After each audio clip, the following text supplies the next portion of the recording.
started way, way, way back in God's plan. All through the scriptures, this whole thing is, and when Jesus came teaching and living it out and proclaiming it and teaching about it, the kingdom of God, this had to be the flow. So it's not just, okay, just Easter and you got it all down pat. No, this is all year, all life, and all the scriptures. It flows together. And this makes a dramatic conclusion in some ways, but no, it's just a big boost. But I know I'm not supposed to be preaching the sermon today. But it does tie together the death and the resurrection. And if you notice, even in the last hymn, it's going to be there echoed again.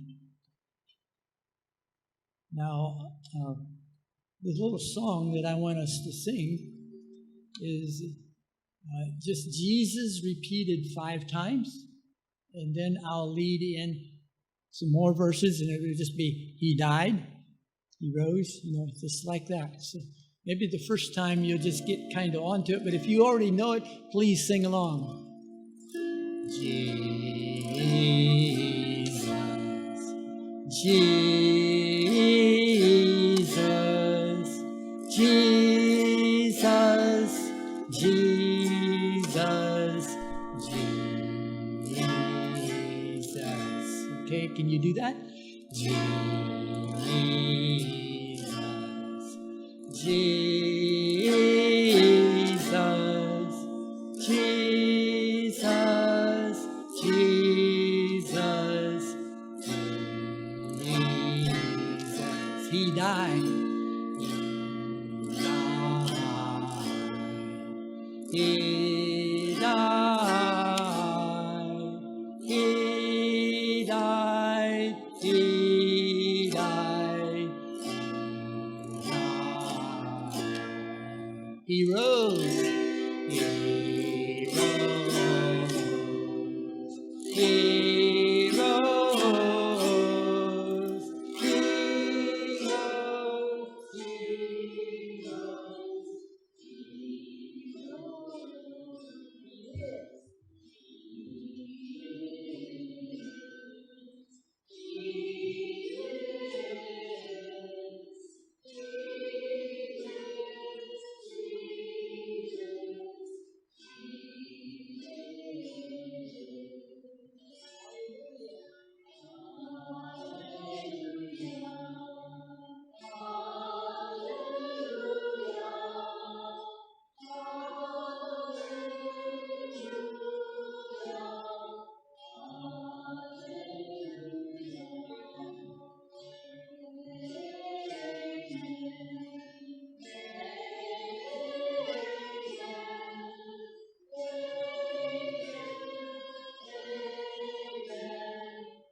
let us give as we rejoice together on this Easter Sunday.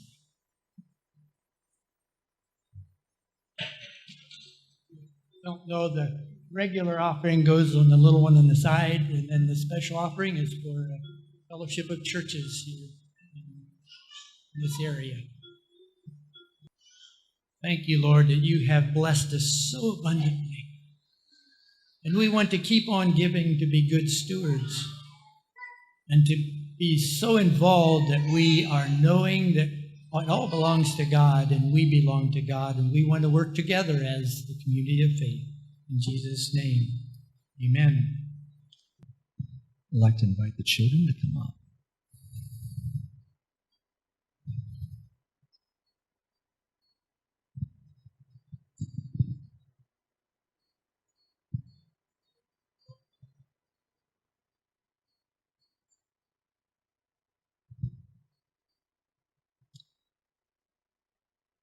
Have you children ever heard of a term called a flash mob?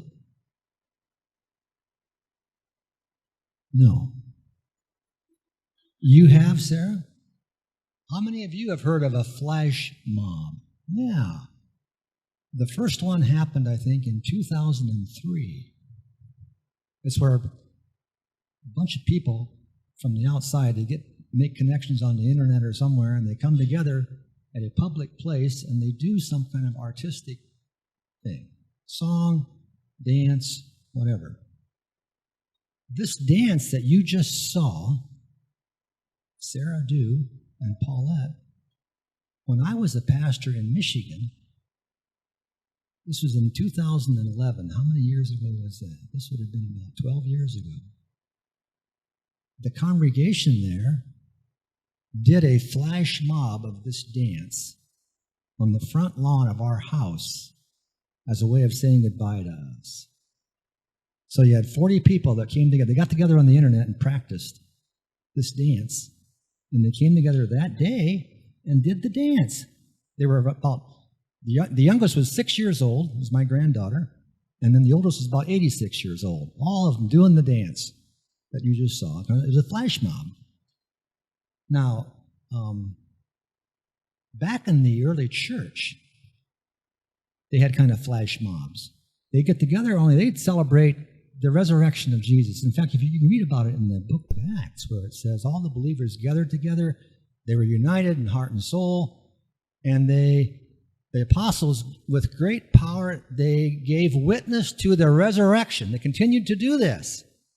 And a lot of grace was poured out on the people, a lot of goodwill from God. Today, we are going to do a flash mob. 2 times.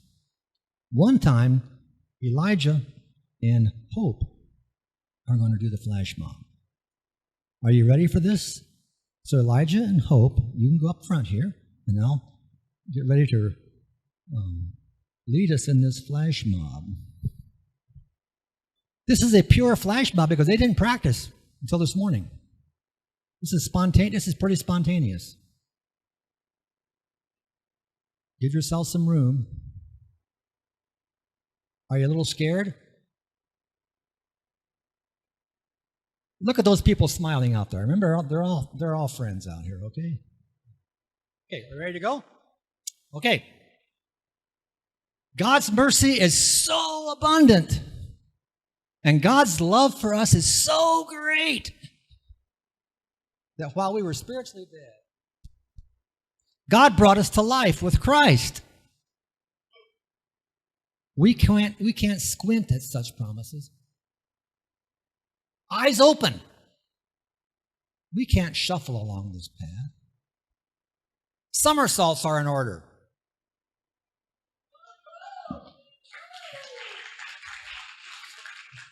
This is no matter for quiet conversation. Bring out the megaphone for shouting. The words are bouncy, free, bold, flying high, tingling, enveloping. rippling. This is not a dream for the dying, but resurrection for those now dead. A leap and a laugh. A spin and a swirl. A celebration and a song. Not a dream for the dying. A dance for the living. I think they did great.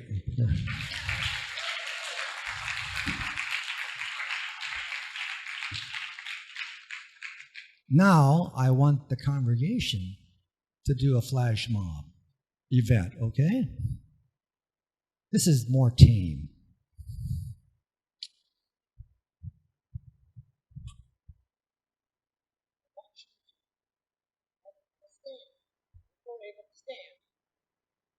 Sure, there are those of you who really complete this in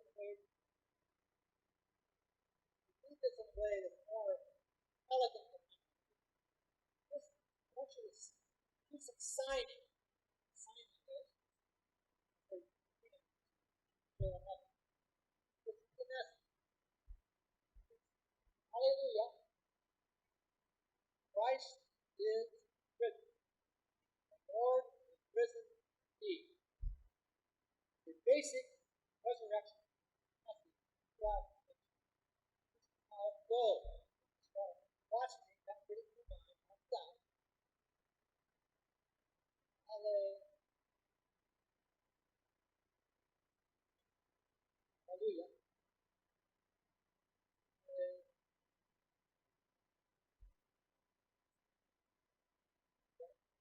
See the Christ.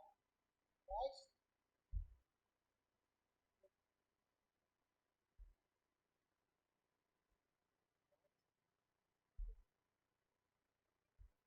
all good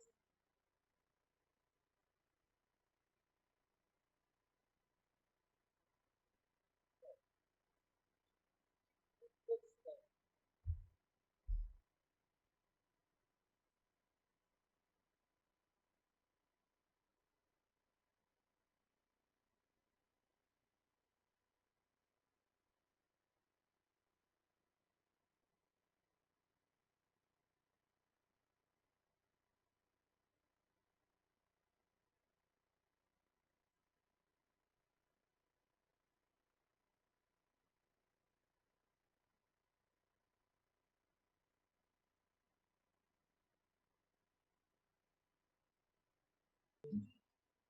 It's kind of hard to follow all that.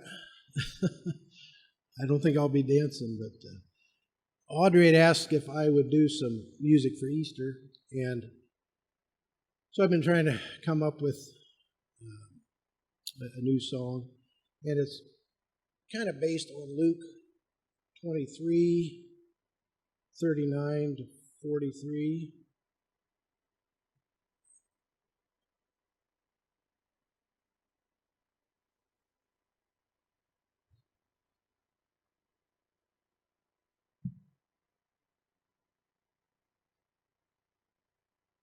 And this is, it's the thief on the cross thing, and just wanted to read that. One of the criminals hanging there hurled insults at him. "Aren't you the Messiah? Save yourself and us." The other one, however, rebuked him, saying, "Don't you fear God? You received the same sentence he did. Ours, however, is only right because we are getting what we deserve for what we did.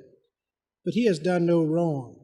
And he said to Jesus, "Remember me, Jesus, when you come as king." Jesus said to him, "I promise you that today you will be in paradise with me." And I had looked at a couple commentaries about that thief on the cross on the internet. And one was kind of a humorous take where the thief gets to heaven and the angel on duty at the gate had to get his supervisor angel because this guy wasn't following the right protocol. He didn't have the documentation, and he just said the guy on the middle cross said I should come. And the other one was really powerful for me, and it just asked the question how that thief on the cross fits our theology. No baptism, no confirmation, no communion, never gave a dime, never said the sinner's prayer, probably never did a BDM project. And he was a thief. But Jesus didn't take away his pain. He didn't heal his body.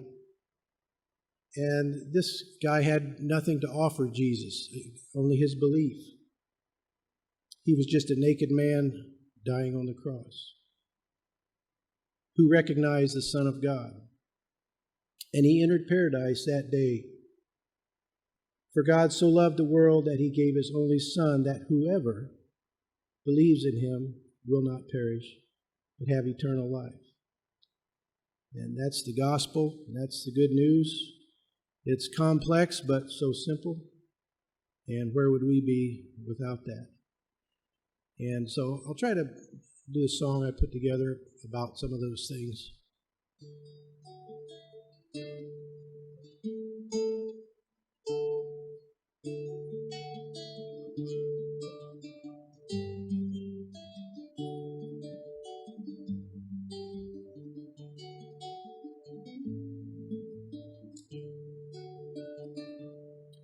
Well, 3 men were hanging on those crosses on the hill, 2 thieves and a prophet trying to do his Father's will. The man on the middle cross was guilty of no crime, but being at the right place at the right time. The crowds had all gathered to see the man they called the King, wearing a crown of thorns. It was something to be seen. The pain we can't imagine, wishing only it was through. Even then he said, "Forgive them, for they know not what they do."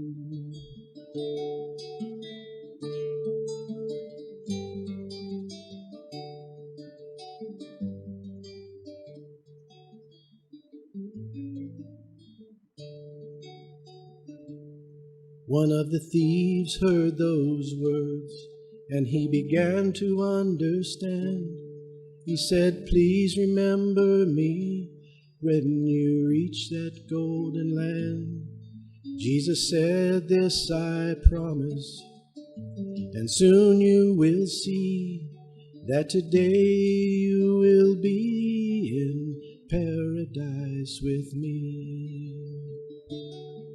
Then the sun stopped its shining, darkness covered all the land. Jesus said, "My dear Father, I put my spirit in your hand." Some thought that was the ending, but in truth it's just begun, because the man on the middle cross was the Father's Son.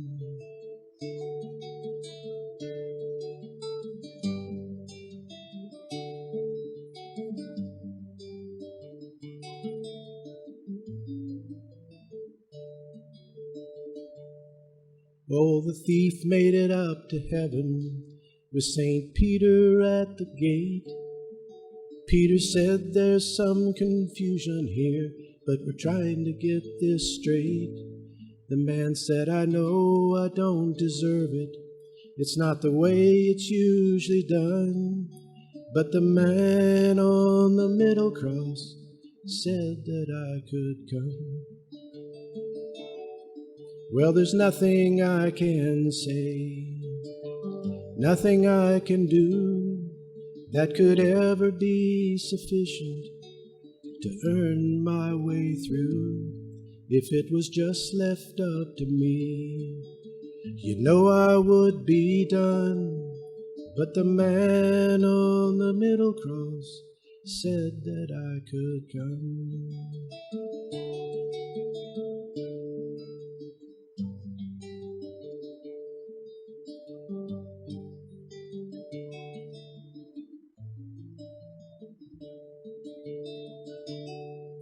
So there's an open invitation for anyone who will believe. The cards are on the table now, and no tricks up his sleeve. Could it really be so simple when it's said and done that the man on the middle cross said that we can come? Yes, the man on the middle cross said we all could come.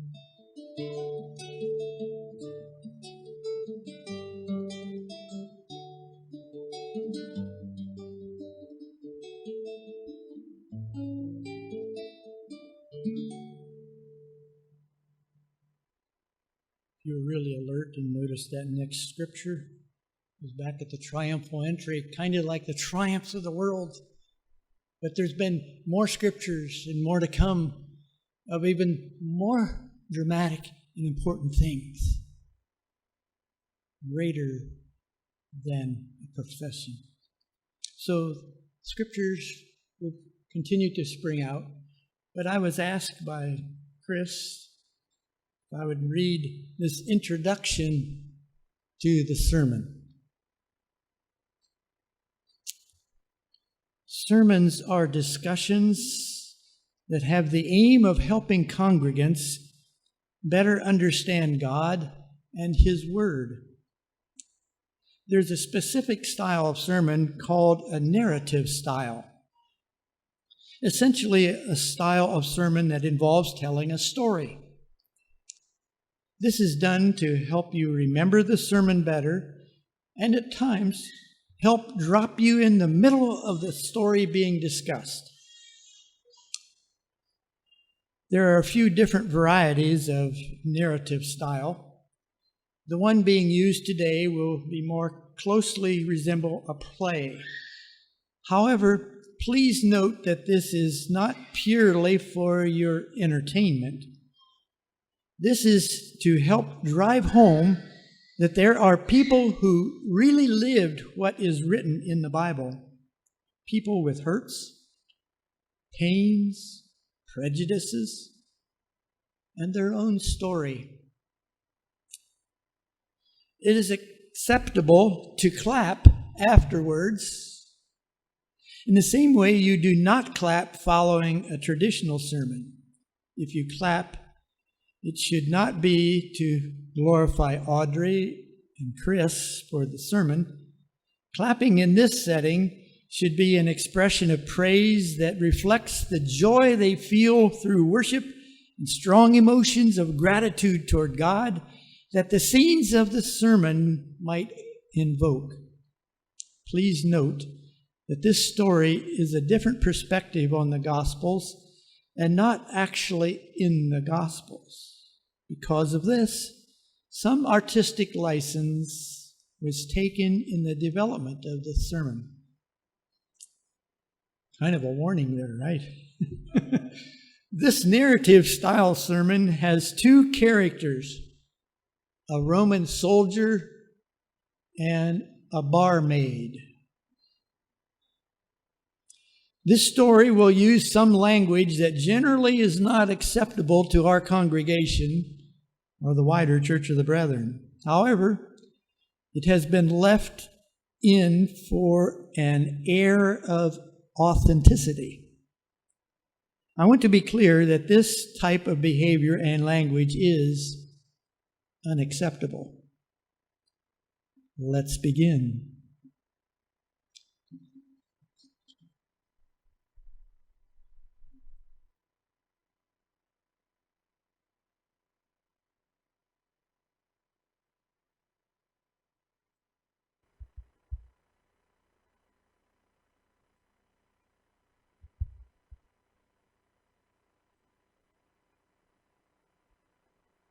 Barmaid, a glass of the strongest wine for this off-duty soldier, please.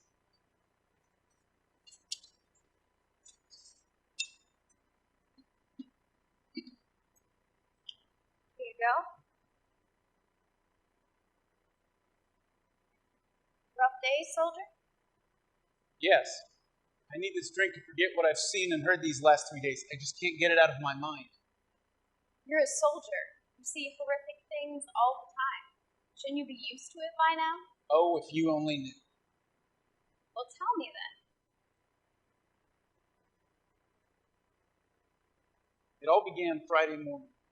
Some Pharisees woke up Pilate, You mean Pontius Pilate, the governor of Judea? one and the same. Anyways, they came to Pilate babbling on about some preacher that they wanted to execute. So naturally, Pilate had me and my company woken up. They knew there was likely to be some unrest. They brought this preacher before Pilate. It looked like those Jews had been beating on him pretty good. Do you know the man's name? I don't know, Joshua, Bar Joshua. Silly Jewish names are hard for me to remember. Go on. Anyways, Pilate asked the man some questions. But he says he finds no basis for executing the man. Then they mentioned something about Galilee, so Pilate, in a wise move, sent Jesus to Herod, since Galilee is Herod's territory. Jesus? What? The man's name is Jesus? Okay, whatever. Anyways, Jesus gets sent to Herod. And Herod gets bored with him, so he sends him back to Pilate. Pilate isn't sure why they want to kill him so bad. He can find nothing wrong. However, to please the crowd, he sends him to be flogged. Why did such a powerful man care about what a mob wants? Well, see, Why didn't Pilate just kill him himself? Pilate's cruelty is infamous. rumor has it, Pilate has been warned by Caesar not to be so cruel and ruthless anymore, because it tends to spark rebellion. Okay, go on. Anyways, take him into the fortress. We flog him 39 times on one side, flog him 39 times on the other. He's looking pretty sorry at this point. Some of my fellow soldiers and I think it would be a good idea to give him a crown of thorns. Why was that a good idea? It was a way of mocking him, because those stupid Pharisees accused him of saying that he is king of the Jews. Okay. So I found a thorn bush and twisted up a crown of thorns. That explains some of the cuts on your hands. Anyways, I give it to my buddy Lucius to put on him. And they did just that. At the time, we thought it was hilarious. At the time. I'm getting to that part. So Pilate brings Jesus out and says, "Look, I have flogged him and find no basis for executing him." Pilate probably thought that should have satisfied the crowd, but it didn't. He had to crucify him all the more. So Pilate, in a last-ditch effort, as was his custom, offered two people to be let go and let the crowd decide. A filthy scoundrel called Barabbas or Jesus. And he let the Jews decide which one they would let go. And to my surprise, they let Barabbas go. Who would have thought it? I know. Anyways, Pilate brought out a bowl, said he's washing his hands of this man's blood, and ordered the execution. So we take Jesus, we tie his hands and arms to a beam, make him walk up the hill to Golgotha, as was our custom for crucifixions. He'd lost so much blood from the flogging that he fell over on the way up. So I made this man from the crowd get up and help him. Do you know the man's name? No, he was from out of town. That's not important. Why are you asking? No reason. Please continue. So we get him to the top of the hill, we nail him to the cross, put nails through his hands and feet. Should have been a normal crucifixion. A normal crucifixion? You've seen it and done as many of these crucifixions as I have. There's a normal way these things tend to go. And this one is different? Yes. How? Yes. Well, I've seen a lot of filthy. Wait, don't. I don't allow that phrase in my presence.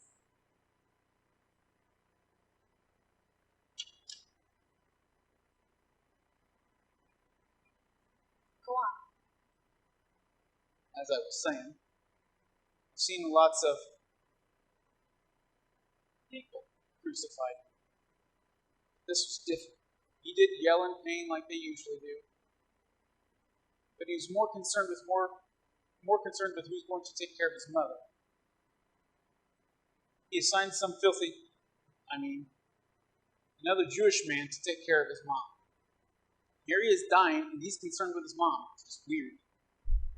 Yeah, I can see why some would say that would be different. Yeah, and the weirdness doesn't stop there. He even prayed to his God, and I quote, "Forgive them, for they know not what they do." The only people around that I can see needing forgiveness are those crucifying him and mocking him. And he's asking for their forgiveness, or forgiveness for them, rather? Who does that? Again, he's dying. He must know that at this point. He's asking for forgiveness for those who persecuted him. Then he looked at me. In his look, there was such a what? love. Like a father to his child. Nobody has looked at me with such love and adoration before, much less someone I was helping to crucify. Wow. Yeah, it's really weird. At this point, I'm beginning to think that crown of thorns thing is not so funny. Anyways, after a while, he yells something to the sky, draws in a deep breath, and exhales and then he hangs his head. Then we realize it's getting dark, and Passover will begin soon. So we are ordered to break the legs of the criminals. That helps them die faster, because then they can't breathe. Wait, what criminals? Oh, I didn't tell you? There are two other criminals hung on a cross with him? Well, there are two criminals, one on either side. We broke their legs since this Jesus looked like he was dead already. I was ordered to take a spear and pierce his side. I ordered my buddy Felix to do it. See, I lost a bet, or he lost a bet, rather, to me. And in terms of this bet, he had to do anything I didn't want to do for a week. So, after that look, I didn't want to pierce that man's side. So Felix went up, pierced the side, and water and blood came out of his side. That is a sure sign that he's dead. Water came out of his side? I've seen it before. It's just a sure sign that they really are dead. Okay. Sometimes I forget the world we live in.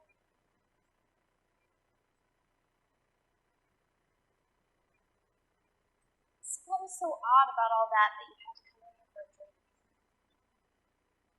Well, it was a couple things. It was that look. And then what happened a few days later. What happened? Well, the Pharisees came to Pilate. The next thing I know, an ex-friend of mine, Atticus, is sent to guard the man's tomb. He's dead.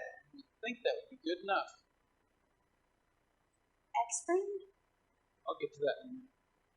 Anyways, the seal is placed on the tomb.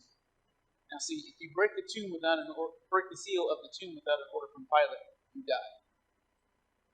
If you are a Roman guard and the seal is broken and you do not send the offender to Pluto, you die. So the guards knew that they had to stay awake. I'm still not seeing why you're in here. Well, on the third day, the body is gone. The seal is broken. The stone is rolled away. All that were there were these women, according to rumor. Rumor? Well, I don't have first-hand accounts. The men guarding the tomb were into the Pharisees and haven't been seen since. No doubt hiding from Pilate so they're not killed. Filthy traitors. Judging by your voice, I guess that explains the ex-friend comment. Yeah. Anyways, the commander of the guard looked into the tomb. All he found were the strips of linen the man was buried. The Pharisees claim the body was stolen. Rumor has it his Pharisees say he is risen. He is risen. What? Nothing. What do you believe? That's just it. That's why I'm here drinking. I've seen many dead men in my career. None of them ever came back to life. But his crucifixion was so different. And another thing, if you're going to steal a body, start a conspiracy, wouldn't you have the tomb discovered by a man? That way they could testify in court. Women can't testify in court, so why have the tomb discovered by women? And another thing, why leave the linen strips? When you take the body out, you got to do something with it. So why leave the strips of linen behind? Do you have any other doubts? Yes, if they took the body, why come back to the tomb later and risk getting captured by the Roman guard who's guarding the tomb? It doesn't make any sense if you're going to start another religion or conspiracy. Well, why does all of this bother you to the point of drinking? There's something different about that man, and I can't get that look out of my head. I can't put my finger on why it was so piercing. He really was. He really cared about people. He was the first truly upright man I've ever known. Then his body disappears. His disciples say he is risen, almost like he's conquered death. That is something not even the Roman gods have done. If he has risen, what does that mean for me in my life? Makes me wonder if I know what truth is anymore. Do you really want to know the truth? Yes. This is all to fulfill Hebrew prophecy. See, Jesus was sent by God to be born of a virgin. He came just as prophecy said. Then he died to make the perfect atoning sacrifice so we could be reconciled with him. You're stinking crazy. What do you mean? Well, a sacrifice? You Romans make sacrifices for your gods, don't you? Yeah. Well, it's the same with us, except this time, sacrificing of animals is no longer required, because Jesus was the perfect sacrifice. But he died for others. Who does that? As I mentioned, it's to fulfill prophecy. Sin entered the garden. Ever since then, there's been separation between us and God. God sent his only begotten Son, that whoever should believe in him will not perish, but have everlasting life. This is ludicrous. If you have a child that has wandered far off, wouldn't you do anything to get it back? Yeah. It's not different with God, except he himself came down and died for us. He came to be reconciled with us so we could get to know him. Why would God want to know me? He wants a relationship. All right, know-it-all. Why would he want to be with me of all people? If he's really a single, all-powerful, all-knowing God like the Jews claim, he would know what I have done. He would know about all the people I have hurt unintentionally. He would know about all the murdering, the pillaging, all the times I've extorted Jews for money and for sport. He would know all the pain and misery I've left in my wake. He would know about all the times that I've cheated on my wife. Besides, what is it the Jews call me? Gentile. I am a filthy, stinking Gentile. Why would God want anything to do with an unclean Gentile like me? Because he made you. You are his son, and he wants to be reconciled with you. Look at it this way. Even the most violent and vile of men love their children. So how much more would a perfect God love his own children? Can you think of anything he would withhold to be reconciled with those children?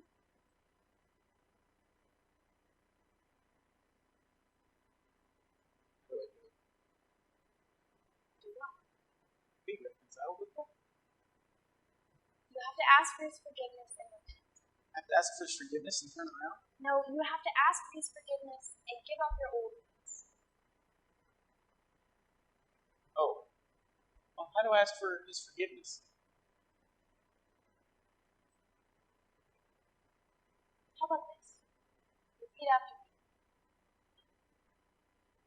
I admit that I am a sinner, and I've done many things that go against your ways and hurt your creation. I admit that I am a sinner, and I've done many things that go against your ways and hurt your creation. I've lived my life for myself only.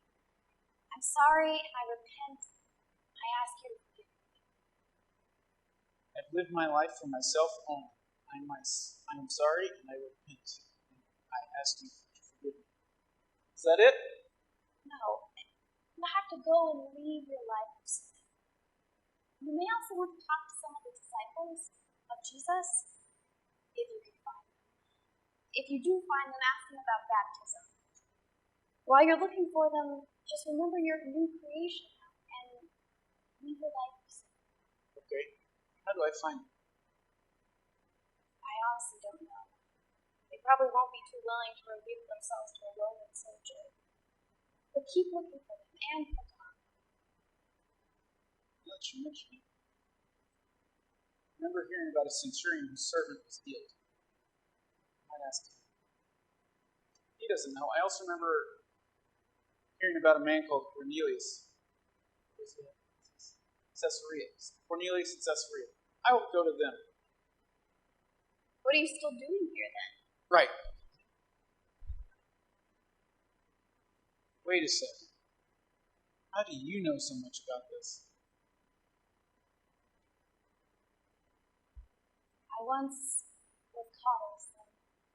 I was drug out in the middle of a crowd and thrown at Jesus' feet. The religious leaders kept trying to goad him into stoning me. I just sat there, writing in the sand. And then eventually my accusers left, one by one. He asked me who was left to accuse me. I told him nobody. He told me to go and leave my life of sin. So I did. But because I'm known as an adulterer to my fellow Jews, I have to work in a Gentile bar because only Jesus' followers will associate with me. Now I'm scared because they're in hiding. So you are a Jew. Yes. I see now that we are all God's children. I need to lay down my prejudices against you and against your people. I'm sorry for the way I've spoken to you and the way I've treated you. Please forgive me. Please be with you. And with you.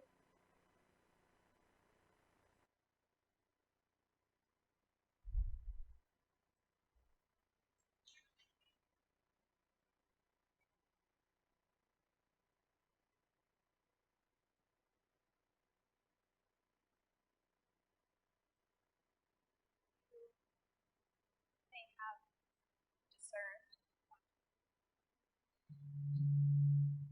In this scene, Chris was portraying the perspective of a Roman soldier who witnessed Jesus' crucifixion and whose life was changed by what he saw. Although much of what was described was rooted in biblical scriptures, the perspective of the soldiers is one that the gospel writers left out, one that remains in mystery and can only be reimagined in our wondering. Whether or not there was really a soldier who saw Jesus' crucifixion and believed in his resurrection, or whether he would have vented his doubts to the woman Jesus saved in the story from John 8, verses 1 through 11, is not as important. What's important is that we don't stop seeing the story of the resurrection anew each year. What's important is that we don't miss the meaning that the resurrection story holds for each of us. And not just for each of us gathered here or for each person gathered in a church building this morning, but for everyone who realizes the difference that God could make in their lives. For anyone who feels like no God of the universe could care enough to look past all the regret and mistakes and sin and love them even still, and offer forgiveness and a chance at new life. So hopefully you saw that, or hopefully you felt that, or maybe you could even see yourself in the Roman soldier, in his disbelief or his gratitude, and understand why this resurrection story from 2,000 years ago still holds meaning for our lives even now. He is risen. What does that mean for you? Let's join in our closing hymn, number 273, Low in the Grave He Lay.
May the God who conquered fear and death bring peace to your hearts, inspire you to leave behind the sins that weigh you down and walk in the light of new life.